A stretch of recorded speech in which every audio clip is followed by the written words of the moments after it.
What is up, everybody? It's Dr. Vibe here, host and producer of the award-winning Dr. Vibe show. As always, I like to say you're blessed, highly favored, a magnet for miracles, and a solution for someone's problem. Also, I'm a certified empowerment coach and president and CEO of Express Your Vibe Coaching Communications, and something else that'll be coming down the pipe in a few weeks, but we're going to keep that quiet.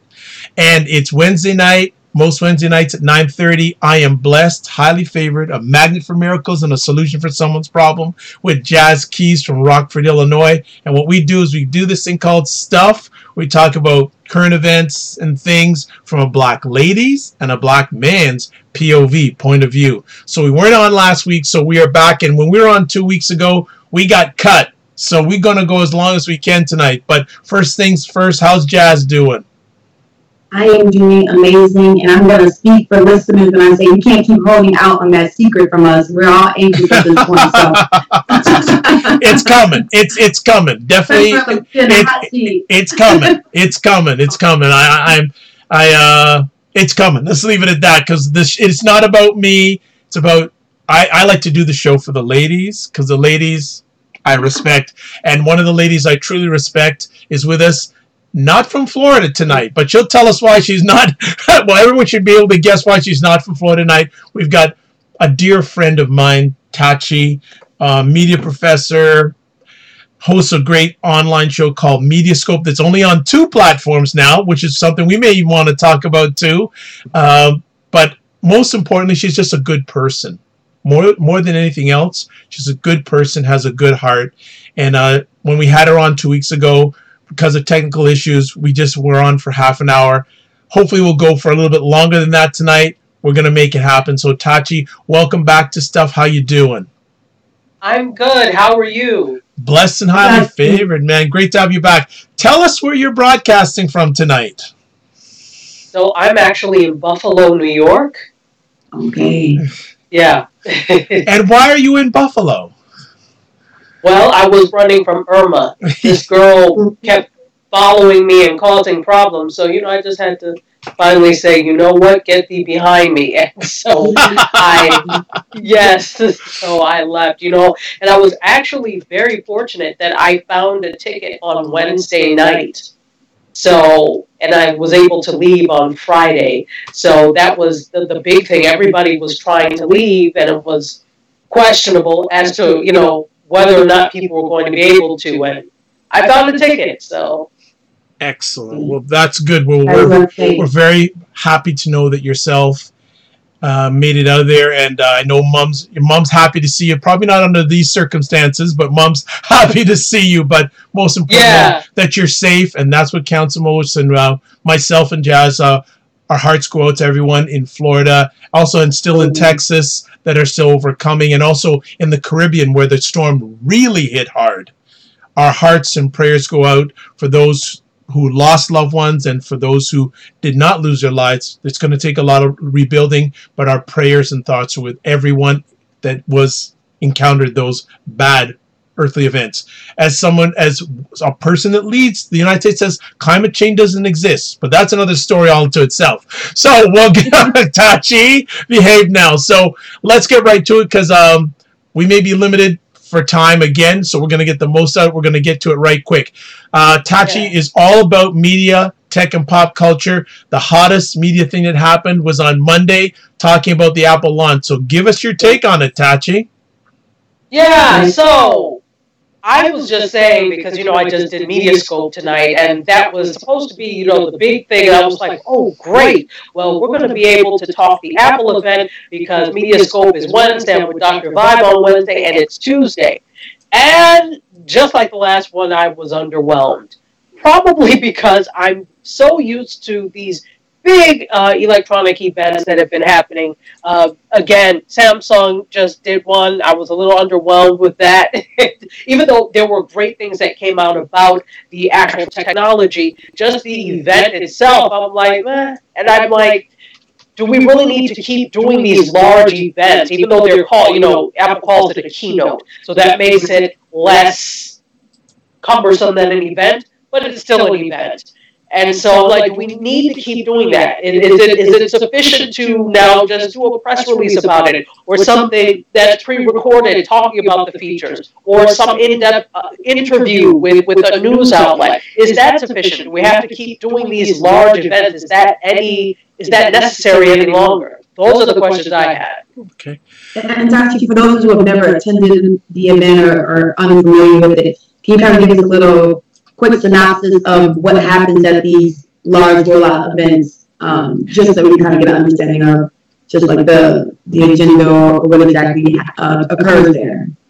Sure. So, to be honest, I'm not exactly quite sure which company actually started doing it like this. It could have been simultaneous amongst a whole bunch of companies. But talking about Apple, every September they do their event where they have some big announcement. And this year, the big announcements were the iPhone, the new iPhones, also the Apple Watch, some upgrades to the Apple Watch. In addition to, we had expected to hear something about the Apple Home, the home speakers that they have, but they didn't really talk that much about it. But they did announce that Apple TV, they have a 4K Apple TV. So those were the three big announcements that came out of that. And then, of course, a lot of little tandem things related to those three. So these events usually focus on a new piece of hardware or software. It's not just Apple. Samsung does this, Google does this, and it seems like it's all one right in a row. Apple does it twice a year, so it's September and March, I believe, or September and April, thereabout, but they always do one first Tuesday in September, I believe, or second Tuesday in September, something like that. Okay. Gotcha. Okay, so let me ask, why were you underwhelmed? Like I said, I think it's just fatigue of these types of events. They come one right after the other, and there are not any, there are changes, don't get me wrong, and there are big changes. So, for example, one thing, if I could get into that right now, one thing that they announced, for example, with the Apple Watch, is that they have built-in cellular, meaning you no longer have to have your phone with you to use the Apple Watch, which was a big deal, because it's like, all right, I can't make a call, or I can't surf the web, or I can't do anything without my phone. Why do I need two devices? So why do I need any of you? You know, that's kind of the thing. So this was a big announcement, the fact that there's built-in cellular, in addition to all the other things, in addition to some changes in band styles, in addition to the continued partnership with Hermes and the band. Those were big things. But the biggest thing was now it has cellular. So there were some big things that came out technology-wise, but I guess it's just fatigue of these types of things where over the course of, okay, so this is the 10th anniversary of the iPhone. The iPhone has now been around for 10 years. From 10 years ago till this time, there has been a lot of innovation at Apple and a lot of things that have happened at Apple. But if you look year to year, it doesn't seem like there's that much change year to year. So between what happened at the last event, which I believe was April or May, to now, there's not that much big, overwhelming, sweeping technology changes that I see compared to what I saw in March or April. So that's where the underwhelming part of it comes in. I think that they either need to do them less frequently, and I understand why they do them. They're trying to get the public interest and the media interest. The hype factor, because a lot of the people that are at these events is media. The tech media are there. They're reporting. They're live tweeting as it's happening. Myself included, even though I wasn't there, I was watching, but I was talking about it live. And so there's that hype factor, and that's why they do these events, because they know that the tech media, the news media will always be there. But I'm like, maybe we need to do them fewer and far between for it to have more impact. That's just me, though. Okay. Cass, anything you want to continue on with? I've got a few more things that I'd love Tachi to share about in regards to this Apple thing. No, I'm excited to just kind of receive the insight of technology from the inside, as far as someone who just is consumed in this space as opposed to a consumer. I feel like I've had my iPhone now. I went from BlackBerry to iPhone, and I'm advancing in technology. I'm growing. I'm learning. But I'm definitely one of those people who I feel like I am on the cusp of recognizing that it's really time to get really in tune with technology for my own benefit professionally and personally. And so I'm just really excited to kind of move into that phase of just being active about, receiving more information about technology. Yeah, absolutely. So Tachi, let me ask you some conversation points here. The whole area of facial recognition. Yeah. With the iPhone. I'm very curious to see how that's going to roll out and how effective that's going to be. Yeah, you know what? Facial recognition technology is not anything that's new, but it's something that is a newer feature for Apple. In fact, I remember that I reported last week on Mediascope that KFCs in China will allow you to pay for your chicken with a smile, basically. Yep. So it's using facial recognition technology to recognize who you are, linked to your bank account or your card, of course, and all you have to do is smile and you can pay for your chicken. KFC has been doing a lot of that type of stuff in China. So this facial recognition realm is something that's beginning to boom as we get more and more technologically advanced and more lazy. Yes. I think. I have two questions about that. Is there a security breach at any point where people are concerned about like really being able to identify, individuals based on this technology? And then, I'm just even thinking about those who are related or siblings or those who are like even twins kind of moving into the place where it's like I have twin sisters. Who knows that one can't go to KFC and smile, they're identical. Like where does any of that come into play, or is that just not really a concern at this point? That's a good point. That's a really good point, and I think here's the thing: they've tested it over and over, and of course, they've tested it with twins, and even with identical twins, there's always something that is different. There is always some little facial feature or something in the bone structure that's different, and so it's using the recognition of several different muscle groups, depending on, it's even more in depth with Apple than it was with KFC. I think with KFC it's 50, and it may be more, it's a lot more with Apple. And so we're talking about all of that and all of that structure. So it makes it really difficult to fool, with that. And even then, they had tested it with different masks, different hairstyles, those types of things. There's still something unique about your facial structure that it recognizes. Now, can this be breached in future? Of course it can, I'm sure, because if they can hack Experian, isn't that the latest thing? If they can hack Experian, if they can hack the government, never mind Experian, if they can hack the government, that tells you that nothing is 100% foolproof. But, yeah, I think for now they're on a trajectory that has it recognizing you as you. That's sophisticated software. And if we happen to have any hackers that are listening, please feel free to hack my student loans or anything in that capacity.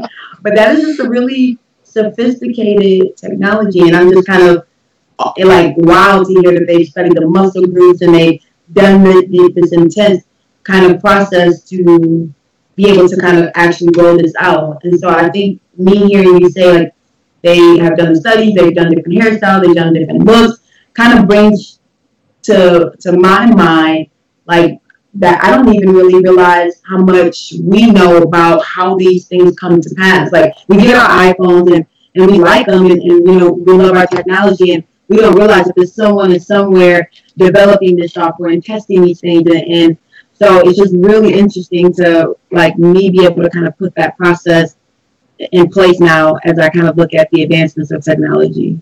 Yeah, absolutely. Tachi, do you think that this facial recognition on phones will become commonplace as we go on the digital journey?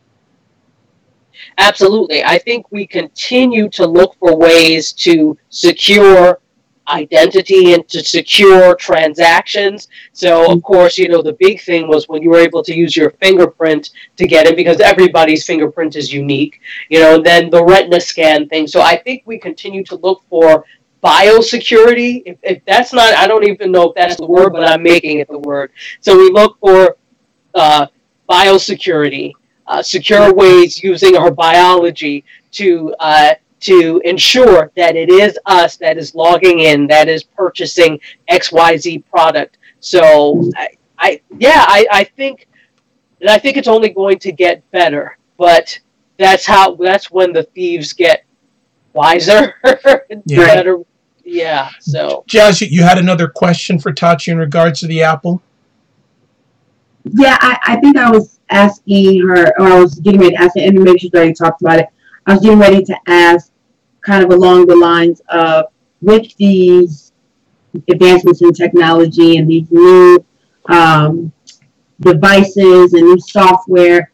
I guess I was just more or less wondering, is the process for us to be advancing technology for security purposes and for the safety of our information and as we kind of evolve as a society, or is it more just, hey, we need something fun and new to roll out another event? And so is that kind of the process? Just really trying to understand how this is kind of happening. I'm just fascinated by technology in this conversation. So it's not really my comfortable place, but I'm learning a lot. So that was just more my thought.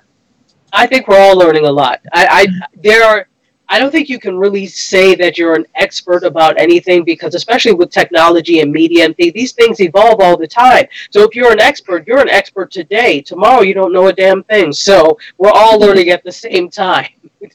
And in answer to your question, I think that the consumer market is secondary.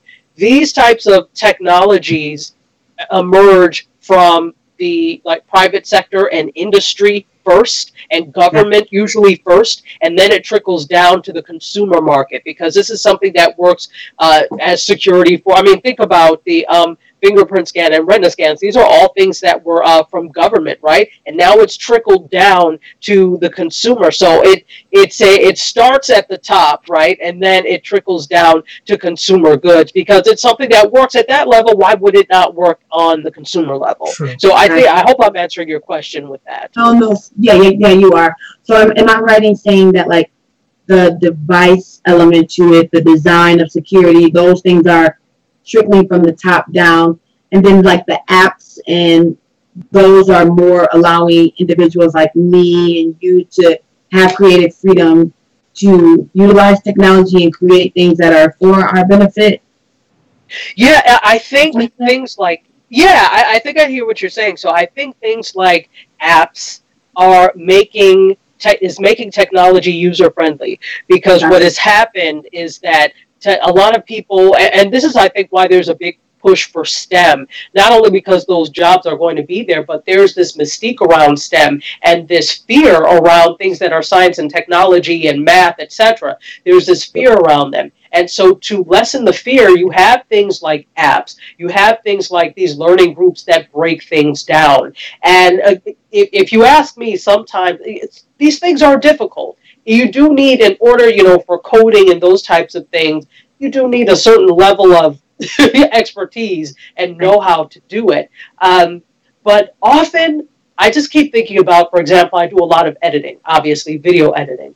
And I understand technical language when it comes to video, when it comes to things like that. I understand the language of, okay, you need this codec for this. I get it. But not everybody gets it. And I think, this is just my thing, they made it purposely difficult because they needed to justify certain things being a profession and not something that anybody can do. But what's happening with these apps and some of these other applications is it's starting to level the playing field, and it is making it into something that more of the average lay person can feel comfortable doing. So I'm going back to video editing again. Final Cut and Avid and Adobe Premiere, especially the old school ways when these first came out, these were things that only professionals knew and could understand. But then you had things like iMovie from Apple that came out, which is like a really pared down version of Final Cut. And it's like, okay, well, I get it. I can sort of assemble these things. So it sort of levels the playing field. it doesn't change the fact that you have to have good storytelling technique and you need to understand what good editing is, but at least you can assemble something simple. Exactly. When you were doing Mediascope today, Tachi, I put in the chat price. Yes, $1,000 for a cell phone. Yes. Like for me, I'm a little bit old school. As long as a phone can make and receive calls, and I don't use that many apps, I'm good. But $1,000, has that been a barrier now that has been broken, and now the sky's the limit? You a barrier for them? Yes. For the general consumer market. Here's the thing. But the general consumer market, we never, like, it was rumored we see the $1,000 phone, and obviously, is this going to sell? Obviously, there's going to be those hardcore Apple people. They're going to buy an Apple new phone no matter what price it is. Oh, it's going to sell. There are some people who will not pay mortgage because they're going to get this phone. So trust and believe this is going to sell. This is why this was never an issue for them. Price point is never an issue because Apple has that cool factor, and they managed to with very little advertising, they have managed to make it a must-have piece of equipment. The iPhone and whatever the hell else they make, but particularly the iPhone. And so because of that, and because of that cool factor, and because of that fear of missing out, you're going to have people, well, I was saving up for vacation, but I might as well get that new iPhone 10. It's so crazy. To us, that makes no sense. Yeah, but they've also, I feel like it's ingenious. Like, I don't understand maybe technology elements as much, but I understand great business. And what they did was provide a piece of equipment or a product that meets an everyday growing market shift and demand. People are so addicted to their cellular devices. So Apple just fed right into the fact of most of the time people have this thing in their hand all the time. So if I know I'm going to have my phone, and I know I'm going to be on my phone, and now everything about my life revolves around it, then it's going to be an Apple or an Android. And so they kind of have filled in the gaps of the demand that most of us are without a cellular device. Well, I just before Tachi jumps in, I think one of the key things that Apple has done is they really pushed the needle when it came to, you're not buying a phone to make calls, you're buying it for the apps. And beyond that, let's look at it from a sales perspective or an advertising perspective. And I always talk to my students about this. And I'm like, when you watch a commercial, what are they trying to sell you? Like, I may show them a series of commercials, and they'll talk about that. It's the lifestyle, exactly. It's not the product itself. It's the lifestyle. What does having an iPhone mean? Having an iPhone for some means that it's the thing that you've arrived, that you make a certain level of money that ensures that you're going to be okay. It's more of an insurance of, yes, I actually belong where I am because I have this, I have the iPhone, I have the car. You have those physical accoutrements. those are the things, that it means. It's not the iPhone itself. It's the lifestyle of the iPhone user that they're selling you. Yeah, 100%. And I actually used a cell phone, and that's why I knew it was lifestyle, because it was sleek and it was clean and it was great visuals, and you looked more prestigious with an iPhone in your hand. And it just, again, they sold a lifestyle, and then we caught up with it because now it is a lifestyle, not in the sense of like your phone, but in the sense of we're not really doing anything without these cellular devices, and so it just is. And I feel like I see jokes all the time where people are like, I don't even want to message somebody who doesn't have an iPhone, because I don't even want to see that green bubble. And so that has started being a reason for people to use iMessage. And it's absolutely ingenious, but it's just good technology. And that we can't argue. And then you feed into the desire to fit in, to be a variety, to seem like you have evolved and you reach a certain level, and people are going to pay that $1,000 and they're going to stand in line and wait to do so. And that's a good business. Oh, absolutely. Oh, and people wait in line. Oh They will gosh. wait in line. Yep. They will be on a waiting list for Yep. this thing. One thing I don't do is I don't do lines. Yeah, This no. is line to get into heaven, and I don't do lines. Yeah. But I feel like, and they're not going to go anywhere. My 6-year-old has an iPad. These kids now don't know what life is outside of technology, which I don't think that they're going to like. It's only going to continue to evolve. I feel like at some point we're going to look like the Jetsons, that cartoon about just being completely in this tech space, and I feel like we're just continuing to evolve and opening our own groceries. I mean, we our own groceries out now. Like we have different things for our homes, for our cars, for our like. It's only going to grow more and more advanced, and I'm just fascinated watching what's happening. And just from a human standpoint, more and more advanced, which I love because I'm a techie. But what does that do for us physically? The fact that now you have a smartphone that stores everybody's number in the universe, you don't remember anybody's number, so you're not using that part of your memory or your brain. There are certain things that are cars, self-driving cars. You don't even have to use muscle power to turn the wheel. We're already not getting enough exercise, and now you don't have to drive it. This is, these are the problematic aspects of technology. That while it improves human life, it erodes human life at the same time. Yes. As I sometimes say, not all progress is good. Not all progress is good. So here's something for our viewers live and on the replay. Tachi is very much involved in multimedia stuff, etc. Tachi, tell us what type of phone you own. Oh, I have an Android. Samsung S6. And why do you choose to have an Android phone?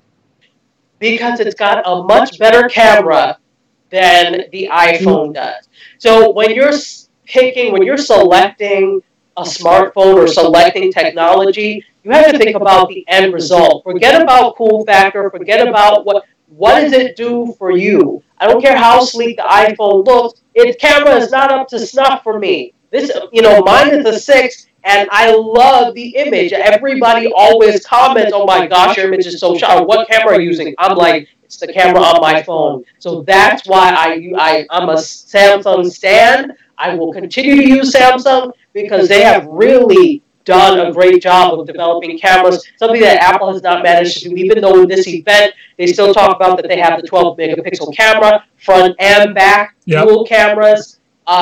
Good for them until I see a difference. They talk about the low light photography. They really hit on photography because they know they have not been the best with cameras, in the past. And so they're trying to improve that image, but I don't care. You haven't sold me.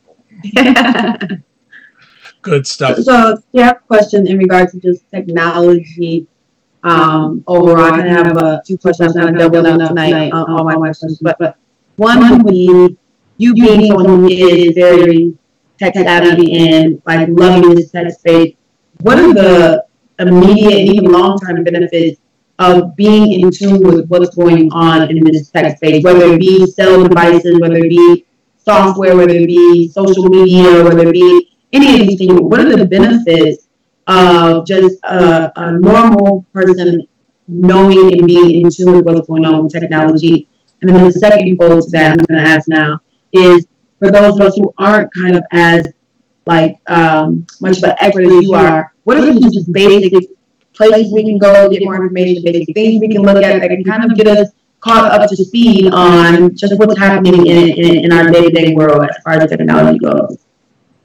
So in terms of, give me the first question again. I'm like to try to. I realize that I said it a little loaded. But my first question was, for those who kind of are not as tech savvy as you, and me, for instance, I'm recognizing that in my career path, I had to figure out how to do it. I had to figure out some basic video editing. I had to force myself to figure out technology, although I was intimidated at one point, and sometimes I still am. I had to, because that was the only way to propel my career in the field that I'm in. It's not a tech field. So my question was, just from your perspective, why is it important? And I assume you think it's important because this is where you live at, the space you're in. for us to be in tune with, what's happening technology-wise.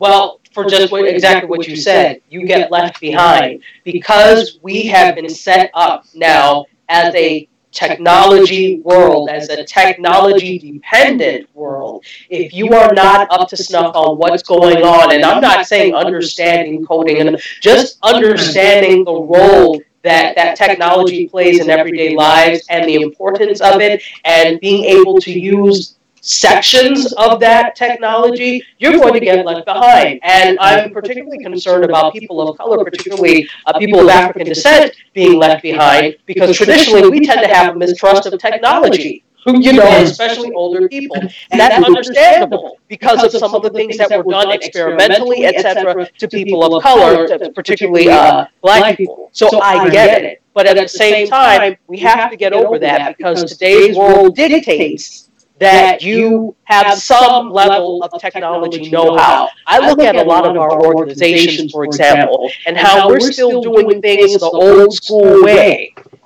And it killed like some of the organizations I'm involved in. I'm like, why is it this is not an approved social platform for us to use? I don't understand and I don't get it. Again, what happens is a lot of our organizations are led by older people. And these older people are not tech savvy. They did not grow up with technology. And again, there was a fear of technology and all things tech. Now, this is not everybody. I don't want to make a blanket case. You do have some that realize the role that technology plays and really want to be tech savvy and have their chapter or their organization up to date technologically and want to win awards and do things with that. But then there are some that will just continue to be old school and say, you all with your newfangled ways, we're just going to keep using paper. And that is detrimental to the, because here's the thing, you don't draw in new people. You don't draw in young, fresh blood when you're doing things the old way and when you don't want to hear the new ways of doing things. They will go elsewhere. So these are the things we have to think about, and that's why it's important. Yeah, I was thinking about the organization, and you're not accessing as much resources, you're not expanding your network, you're not communicating your mission and vision effectively, you're not servicing yourself or those who you're reaching to, whether it be business or organization, without coming into accepting the fact that we need to get ahead of technology. And I do agree as far as people of African descent in the fact of you do get left behind, like in a very tragic way. And I've seen it so much. And I think I've never really attributed it to technology, but that is a huge factor of it in your overall presentation, packaging, and branding. Absolutely.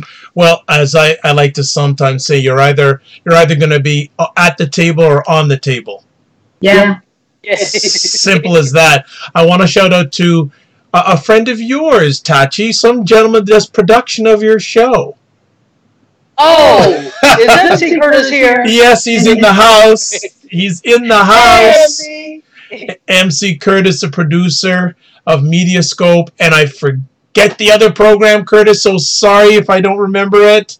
With Monetize You. Yes, Monetize You. And definitely check out Curtis if you want to make your online screen presence and your live stream presence happen.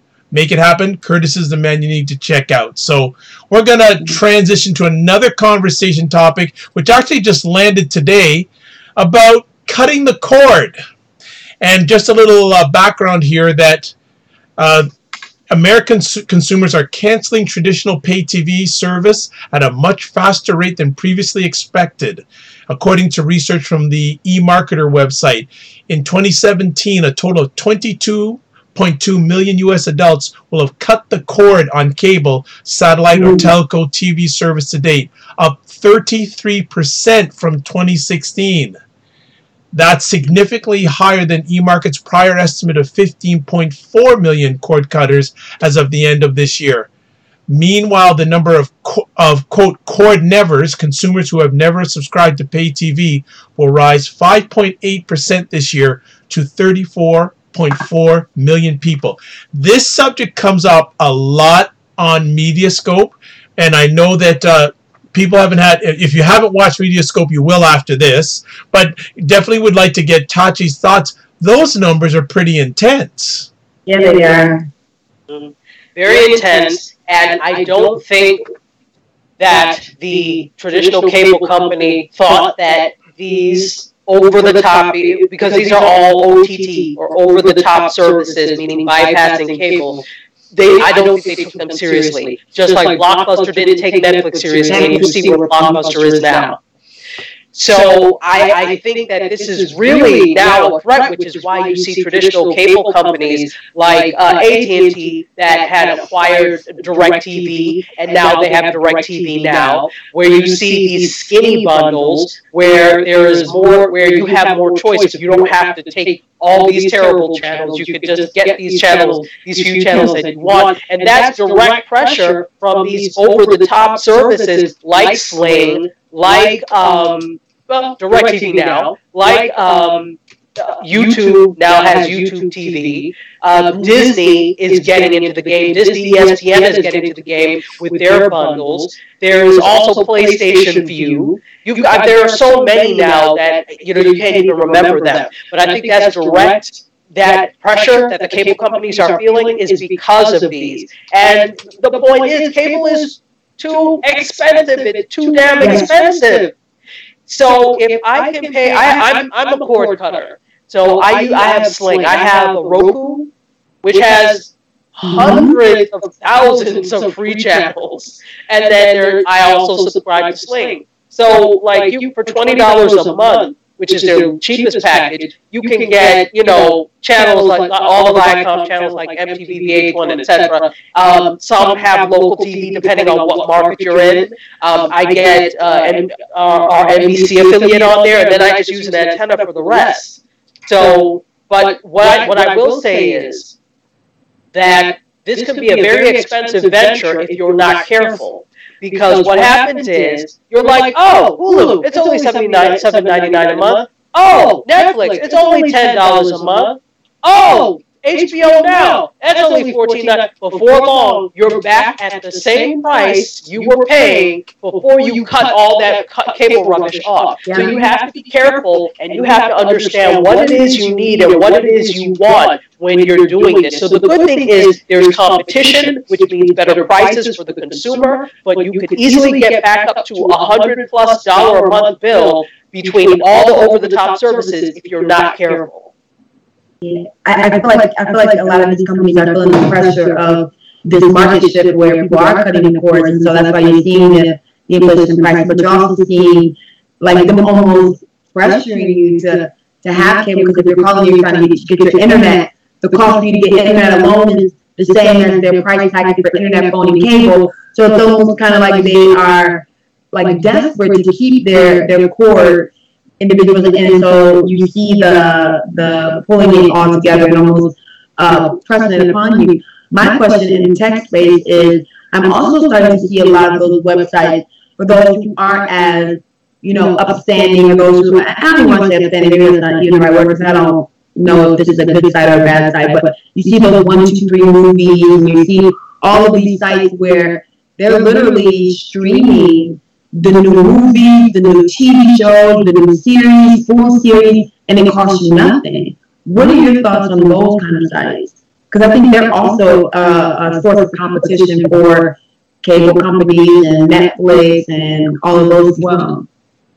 Absolutely. So let's clarify what type of sites you're talking about exactly. Are we talking about bootleg and pirate sites, or are we talking about legitimate sites that... So I believe, and that's why I said those who aren't honest, but then I had to step back because I'm not sure if 1, 2, 3 movies is a pirate site. I believe it is. But there are a lot of these pop-up pirate kind of sites that have, overstepped technology, figured out how to go around it, and now have a large platform where you can just watch all these things. So I believe they're pirate sites. I'm not quite sure. Yeah, it depends. Sometimes it's difficult to tell what is a legitimate site and what is not. Basically, if there is something, here are the thing. There are a lot of older movies, for example, that were made before, that are in the public domain, that were not copyrighted. And so they're floating around on YouTube and things like that. So, and in fact, these are some of the things when you get like a Roku box, there are so many channels that have like these older movies and older television shows that are not in the public domain that they have access to. So you have things like that. But if you're seeing like first run movies that are being offered for like free, but you have to question. First of all, remember this is somebody's intellectual property. And as much as we're like, oh, well, these people in Hollywood, they're making X, Y, Z, blah, blah, blah. Oh, okay. Let's use a little bit of common sense, as my mother would like to say here. That's not the case for everyone. And remember, there is a whole tiered system of who gets what out of that. When you pay to rent something, what is it, like $2.99 to pay to rent for 24 hours or whatever the case is from places like Voodoo, etc. Out of that $2.99, that $2.99 is split 10 million different ways. So you have to think about that. Also, it's somebody's intellectual property. If you sat there and you devised intellectual property only for somebody else to be doing it for free and you're not making a cent off of it, you'd be pretty salty as well. So you have to think about it that in that sense as well. So that's kind of my feeling about those sites, the ones that are not that are a little shady. Yeah. Go ahead, Jazz. Go ahead, please. No, I was just saying that I just like it just speaks to technology, the fact that someone figured out how to hack into like all these networks and all these streaming TV shows and the new movie and funnel them into the site. And so that's where you have to kind of tap into the higher moral code and just do it ethically right. But it still speaks to the ingenuity of technology. Get one step forward and kind of get two steps back. So yeah, absolutely. Well, I just want to jump here. I have two conversation points that I want Tachi to address, but I'll do it one at a time, not double up like Jazz. So, but first things first, Tachi. That's excitement. Yeah, I love the excitement. You know, I always do from you all the time. Why are traditional platforms so lazy? Like, because this is going back, you mentioned like the days of Napster, that whole sort of stuff, how the music industry totally ignored digital. You think that the rest of the entertainment industry would have learned from examples like that, but when you see things like this happening, do they think they can just rest on their laurels? Yeah. Okay. Yeah. For lack of a better answer, yes, absolutely. But this is why, and this has happened. You saw this again. Blockbuster thought that they had it sewn up. This little Netflix thing, they just mail out DVDs. We're going to continue to have our brick and mortar with VHS tapes and some DVDs. And they came to the mailing CD DVDs late after Netflix had already cornered the market. It's resting on your laurels, thinking that someone else is not a threat, and companies have underestimated all the time. We see this happen. Look at MySpace and Facebook. So MySpace was there first or whatever, and I don't think it's as much of this, but I don't think that Tom, the founder of MySpace, anticipated that Zuckerberg had this level of ingenuity and was really wanting to build this empire, because in order to do this, you have to have this vision from the beginning. It has to go beyond just, kids in college and this is what is what. So you underestimate, you get left behind. So yeah, I don't want to say that it's sheer laziness. Part of it is laziness because you have to stay one step ahead of your competition. But when you think there's nobody that is your competition, meaning that you have become full of yourself, this is what happens. Meerkat. Yes, and Busker. Yeah. Here's the thing. With Busker, I think that they came into the space now. They came into the space last year. And it doesn't seem like a lot of time, but this is significantly after the fact of, the debut of Meerkat and Periscope and Lively and Musical.ly and a lot of these other live streaming platforms. There are many live streaming platforms out there now. And the key thing is you have to draw people to your platform. Very difficult to do when you're a new platform. You try to draw, that's why people try to draw influencers. And I think this is something that did not really happen for Buster. Their thing was they had a great model. The fact that you're okay, get paid for this, but if you don't have enough people that are going to watch to be able, you end up tipping each other, and it ends up just being an insular thing. Although it was a great community, you didn't really have problems with trolling. It was it was an amazing community. But yeah, Buster too. Getting back on the broadcast vibe, so I take a steal from my title here. It just hit to me in my mind how cable prices are going up and up, and then you look at the average income of an African American family and how much African Americans consume television. I'm just seeing, yeah, and we've discussed earlier how sometimes African Americans, blacks, etc., we sort of lag when it comes to technology. I have a feeling that there could be a little bit of another left behind when it comes not only to consumption and how to consume, but also how to get in the game in regards to this marketplace. Would you agree? I agree. The problem is we tend to be consumers and not creators to a large extent. We do create, but I think that some of the avenues that are available to some other people are not as available to us, and we don't know how to seek out those avenues. And sometimes we've decided that it's too hard to seek those avenues, so we don't even try. So there's blame on all sides here when it comes to those things. So I do agree with you, absolutely. The biggest thing is though we need to create more. We're already creating, but we need to create more and have those creations put out there more, or get more exposure for what it is that we create, the content we create. Well, it's getting more expensive to consume, so we should start maybe creating. Absolutely. Absolutely. And there are so many this is what no excuse. No excuse, no excuse. There are so many platforms right now. There are free platforms. What are you doing now? And are you spending a cent of it but your time? There are so many different ways to do it. And I think what happens is when black people of African descent, we also tend to think about media technology and technology in very traditional ways. So when we think media content, we think TV, we think radio, we don't think about all of this new media. When you think about, there's a whole, that's why Al Roker is so innovative, because he has latched onto the live streaming revolution and helped to create the live front. So he sees the value in live streaming and this type of new media technology for putting content out there. But I don't think the vast majority of us do. When you think about it, I can't tell you how many times I go to a lot of conferences. So 2 years ago, I went to ABFF, the American Black Film Festival. I can't tell you how many people were there in the sessions with their stuff, trying to, when they were supposed to ask a question, they were talking about their project. Nobody asked you, but that's what they were doing.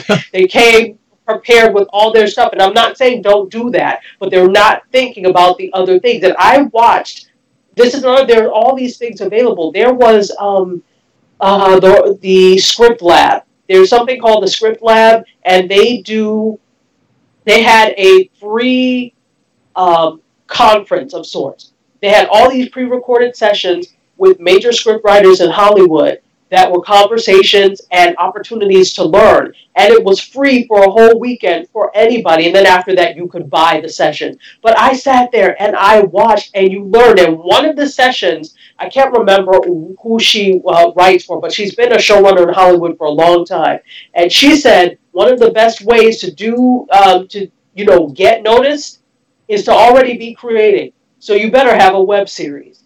And these are the things that we don't think about. Now we think about it because we've seen Issa Rae with her Awkward Black Girl, which has turned into Insecure, and now HBO has taken notice, and she's like the darling now of HBO. We see that now. But, before, web series? No, I'm trying to get on XYZ channel. But I think there are a lot of us that still think traditionally, and we need to think non-traditionally in terms of media. We need to start thinking not even just YouTube, because YouTube is saturated, but we need to start thinking live streaming. We need to start thinking Vimeo. You need to start thinking Facebook, because Facebook is actually, they have original series now. If you go to the Watch tab, very soon.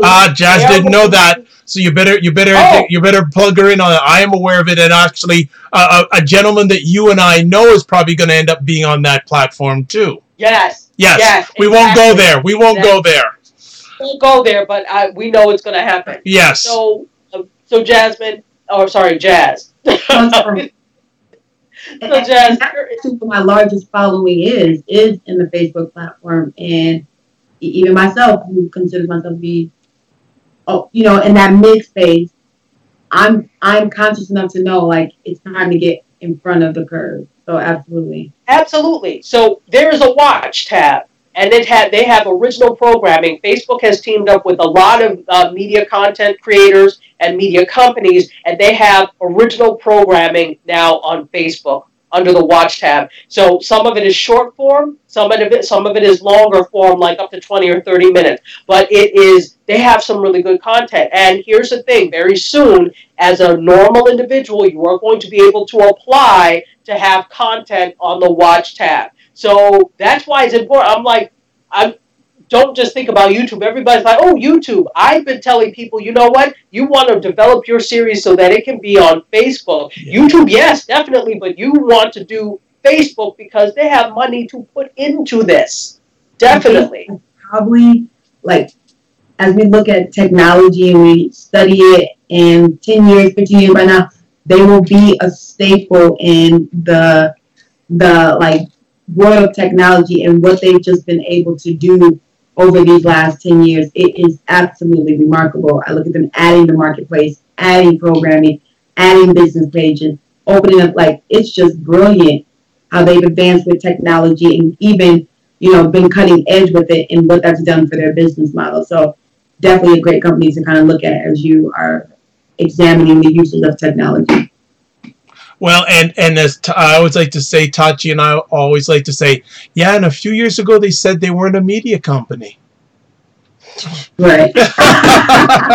We know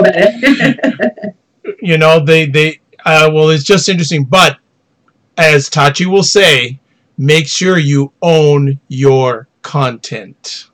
Yes. So Tachi, I have a question. I will not double up on you. This is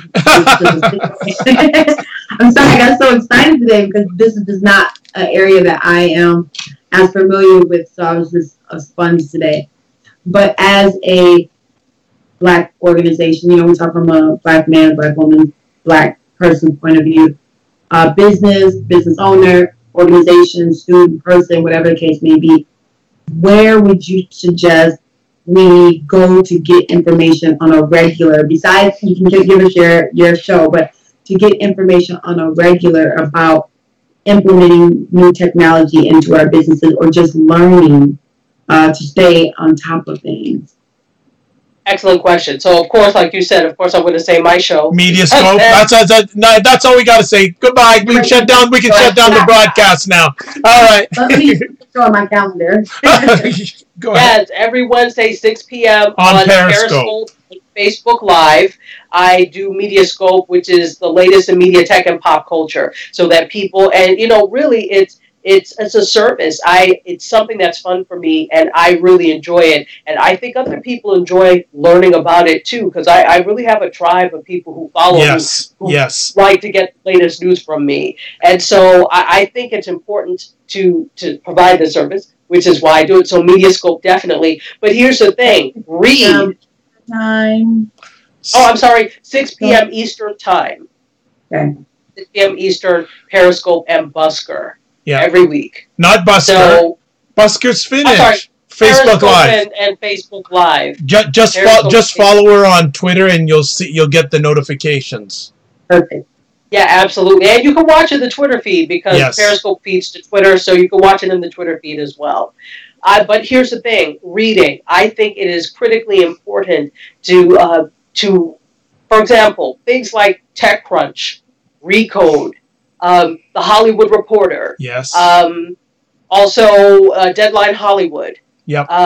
Because here's the thing. Entertainment and technology often intersect. True. And so some of the stories that you would not expect, you get in the Hollywood Reporter or Deadline Hollywood. Shadow and Act looks at African Americans, well, not just African Americans, but people of the diaspora, the African diaspora in entertainment.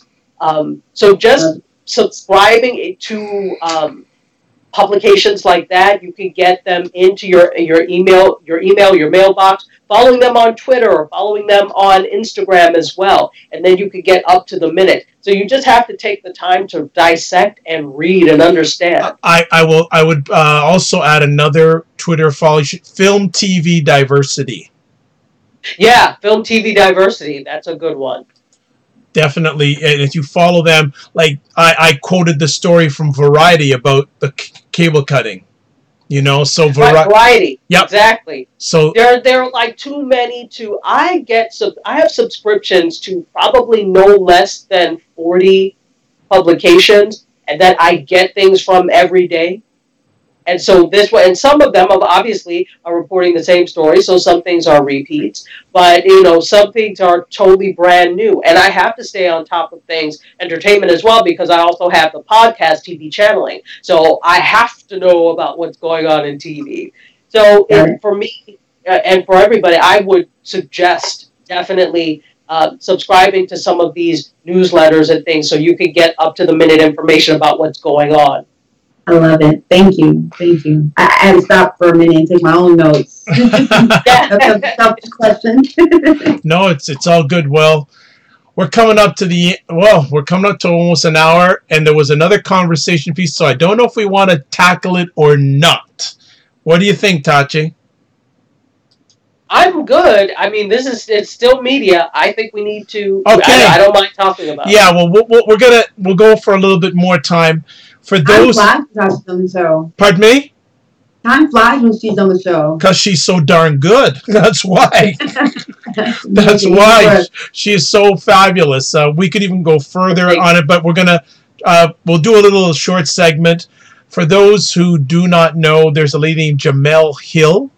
She is an anchor on ESPN's SC6, which is their 6 o'clock Eastern Time sports package. Jamel Hill, I think was it yesterday or 2 days ago, in her Twitter feed, referred to President Trump as a racist and white supremacist.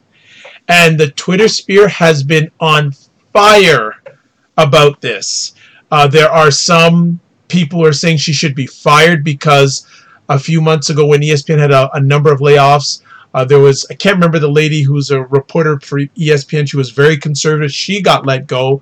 And she was saying, like, how can, Jamel Hill say comments like this? And ESPN did make a statement on Twitter saying that her viewpoints do not reflect ESPN's viewpoints. But even up to today in the press conference, Sarah Huckabee Sanders was saying that Jamel Hill should be fired for her comments. So now the White House is making comments telling who should work at certain organizations, that business organizations. So, Tachi, I know a lot of times you don't like to talk about media and politics, but I think this is a very relevant story because Jamel Hill has a very high-profile media position, and it's involving social media. What are your thoughts on this whole incident from a media perspective?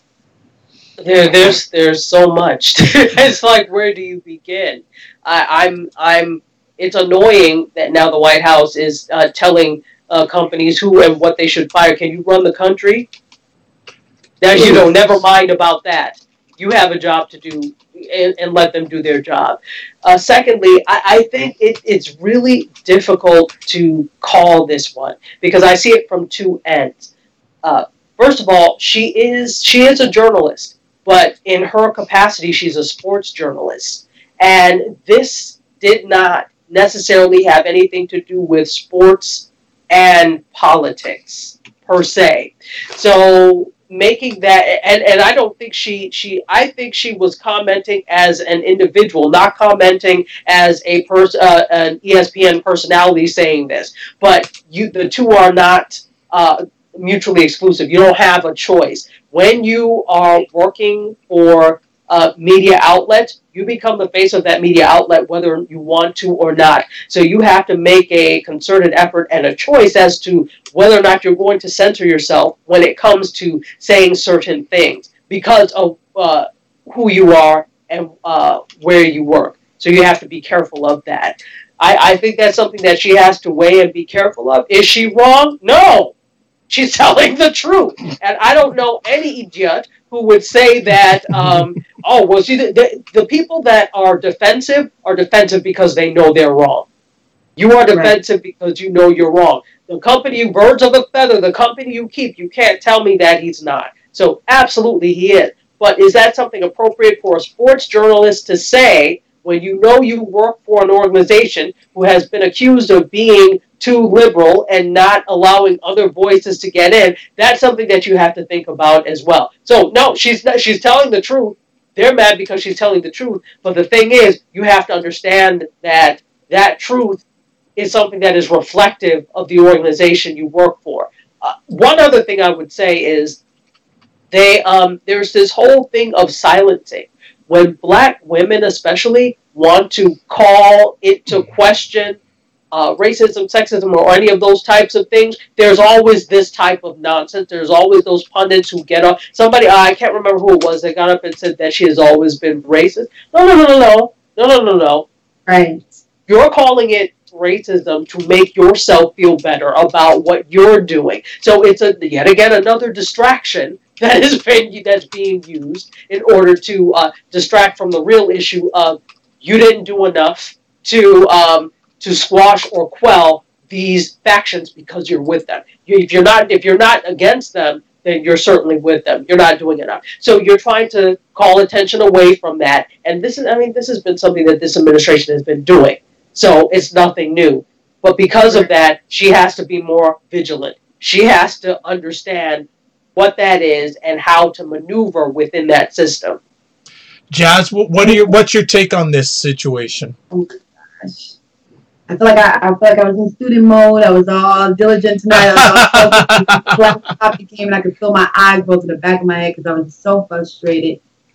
It's a struggle because she's 100% correct in the sense of even if you are having your own personal plight about what's happening in this world and how it affects you and you being a black woman, and this is very much your experience outside of this position, the fact that you do have to, or is expected that you think about that or consider it before you speak as an individual has to be an uncomfortable place to be in. And I'm pretty sure as a black woman, and I'm pretty sure you will at some point have had to figure out how to navigate and, play the game at one point in time, simply because we are people of color. So that in itself is frustrating. She's telling the truth.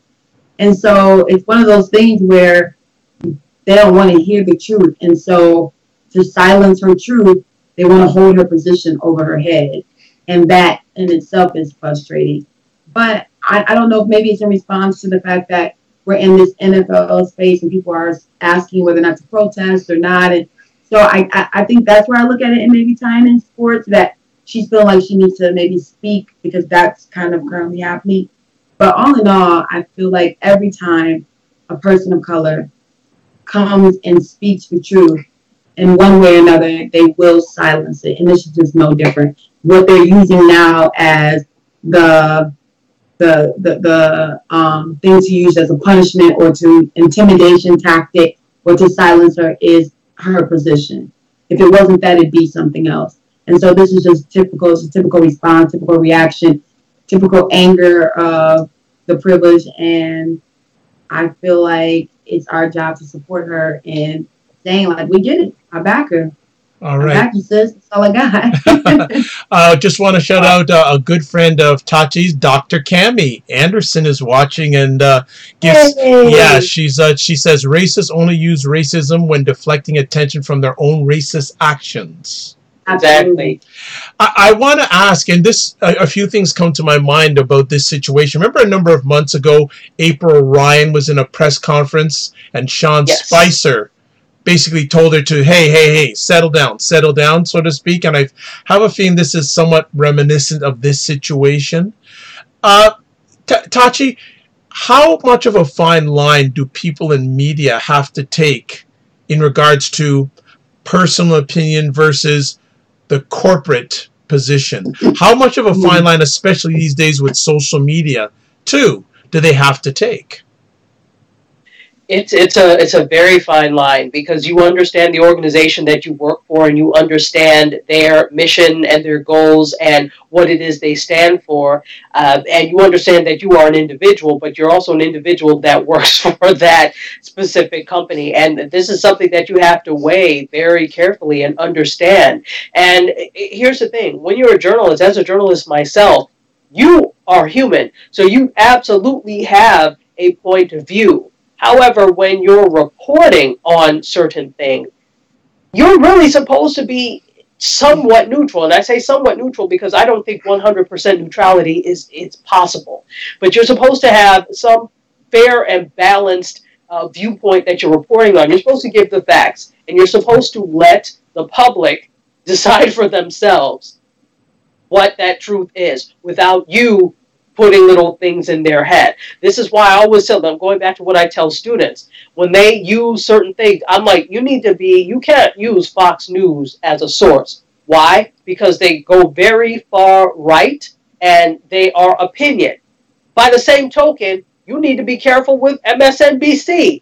Why? Because they're very far left, and a lot of it is opinion. So you need to choose middle of the road. I always tell them BBC is good. CNN, when they want to act right, it's good. So you have to be choosy, and you need to, I always tell people, you need to look at least 3 sources when you're looking at a story to get the full picture. The average person does not do that.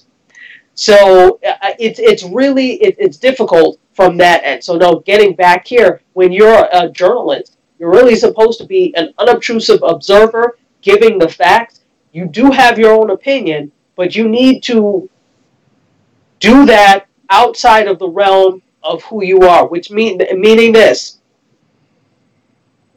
if you have, and you could even go so far as to have like 2 Twitter accounts, for example. If you have an official one that is really connected to who you are and where you work, you have that. Then you have the other one that is you personally, whatever. You could do that. You just and that's not to say that you cannot have personal opinion on your official Twitter account if you're a journalist and you work for whatever. You just have to realize that every action has an equal and opposite reaction. And if you say something that is outside of the scope of what your news organization is willing to back, that they could distance themselves from you. And you have to be prepared for that. And here's the thing: I think, as a journalist, you have to be prepared to stand in whatever truth that is. So you need to be prepared for that. You know, it's interesting you say that, because you'll see a number of broadcasters just have their name for their Twitter account, but they don't have their station or whatever media platform they're affiliated to part, because some of them do, some of them don't. And interesting enough, Jamel Hill's Twitter account doesn't have Jamel Hill ESPN. It's just Jamel Hill. So it's really interesting. Do you think, a 2-part question for both you ladies, because both you are in media. Do you think that she should be fired? No. Okay. No, that's absolute rubbish. There are so many other worse infractions committed by other people that you want to fire somebody for speaking truth. The fact that this is even insinuated is rubbish, because I'm like, I need for them to prove where this is not true. So here we go. Let's look at this from a legal standpoint when we talk about libel and slander. Part of libel is that you have to prove that it is not true. Prove it's not true, because we have the evidence to show that this is the case. So if you can prove to me that this is not true, then that's a different case. If you're going after her because of libel, which I have not heard yet, if you're going after her because of libel, then that's one thing. But you're not, because you know there's evidence to show that this is true. Jazz, Jazz, you want to add on to that at all? Absolutely not. I read the reports. Again, nothing she said was not the truth. It goes back to the comment that was made. Racists only use racism when it goes against, you know what I mean, their behavior. So again, to me, I feel like her position being mentioned is just an intimidation tactic. Is to threaten us, to silence the truth, is to keep us quiet, is to minimize, the fact that he is a racist. There is no way around that. And she just spoke the truth. And you put that particular tweet on someone who isn't in that position, it's still the truth. Again, it's just them using that as a way to attack her, make her feel weakened, make her back down, put her back against the wall, and that's it. No, I don't think she should be fired. Tachi, I would love when you get back in your classroom to hear what your students would have to say about this event. I'd be very fascinated to hear what your students would say about this. Yes, I think I will pose this to them and hear what they have to say. Yeah, I'd be very interested. And I have. Go ahead. I'm sorry. Go ahead. No, I said I kind of have an idea of what some of them would say, but it will be interesting to hear if what they say actually matches up with what I think they're going to say. Right. So then, Tachi, as we wind down this epic conversation, words of wisdom for us in the media, us people of color in the media. Oh, that's a big charge. So go ahead. Based off of this type of thing, start your own so that you can say what you want to say. Good. Without fear of retribution, your little $2 job being held over your head, that type of thing. This all goes to the fear of technology, and all this points to that we need to become content creators, and not just content creators, but owners of outlets for distribution and those types of things, so that you control the narrative. You don't have this rubbish when you control the narrative. True. Anything you want to add on to that, Jazz?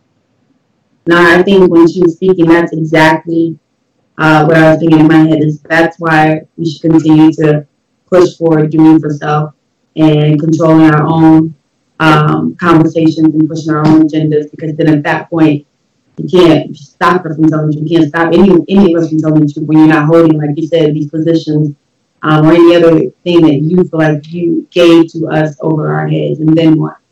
So I like that word of wisdom, that wrap up. Good stuff. Well, good final words from us tonight, from Dr. Tachi on stuff. Tachi, as always, I'd like to thank you for being the warrior you're always, whether it's Miami or Buffalo. if I knew you were going to be in Buffalo for a while, I'd actually come down and visit, because I'm only an hour and a half's drive from you. Yeah, exactly. Absolutely. Get this so close. Yes, absolutely. So, as always, we'd like to say thank you for taking the time, as always, to nourish and energize and empower us and enlighten us, as always. If people want to get in touch with you, how can they do that? At Tachiada, at TACHIADA on Twitter, and some form of that on Instagram, Snapchat, everywhere. I'm like at Tachiada. And Anchor. Yes, and Anchor. Absolutely. Cannot forget Anchor. And my wonderful, beautiful co-host, how can people get in touch with you and your daughter? You can find me on any social media outlet at JazzKeys, JACCKEYES. That's Twitter, social media. That's Twitter, Instagram, Facebook, my website, and then, of course, Wednesday nights, I am here with you on stuff. Pretty simple. There you go. Well, everyone, if you want to touch base with me, there's the website address, www.thedrvibeshow.com. Also, Twitter at drvibeshow. Email address, dr.vibe@thedrvibeshow.com. I've done this so many times I could do it with my eyes closed. I should do one show where I finish off with my eyes closed. You can catch replays of my YouTube conversations while you're right at the platform, so do it. And if it's in your heart, please subscribe. We're getting close to 250 subscribers. If you want to listen to replays of my audio epic conversations, website, Apple. I forget, Apple Podcast. Is it? That's what it's called. I think that's what it's called. It's now Apple Podcasts. Apple Podcasts. I'm so used to saying iTunes, but it's Apple Podcasts. Right. Yeah, there's Tuned In Radio, iHeartRadio, Stitcher Radio, Google Play Music Store. You can listen to selected replays at thegoodmenproject.com, where I'm the only online show that is featured on a weekly basis for the last 4 years. Also, the WJMS Radio. What else? I'm also a brand ambassador for the only online portal that features African Americans in food, wine, and travel, which is called Cuisine Noire Magazine. And also, I'm a certified empowerment coach. And if you want to get a complimentary 30-minute session with me, please touch base with me, because I believe the more empowerment you have in your life, the better life you can have for yourself, and the better you can help others' lives. So that's it. And I will one day do this with my eyes closed, because I basically can do it with my eyes closed these days. Looking forward to another epic conversation on stuff next week at 9:30 p.m. And 2 last things. Live your life as a dream, because if you dream it, you can make it. And remember, sometimes you have to get smaller to get stronger. I'd like to thank everyone who watched live tonight, especially MC Curtis and also Dr. Cami. And just a plug in, go to the Dr. Vibe show and check out Dr. Cami's conversation with myself about how she has raised 4 children to be bilingual. Oh my gosh. Yeah, there you go. Each one of her children can speak English and Spanish, and they're also bicultural. So definitely check that out. I think the name of her site, or one of her sites, is Building Brown Babies. I think Dr. Bilingual Brown Babies. There you go, Bilingual Brown Babies. But geez, go to my website, catch out the conversation. It's audio and video, epic, fantastic. And here's a lady, a woman of color that's been to 17 countries. Phenomenal. And another reason why to love her, she's good friends with Tachi. So what more do you need? So as always, we like to say, you're blessed and highly favored. You're a magnet for miracles, and you're a solution for someone's problem. God bless, peace be well, keep the faith, and good night. Night.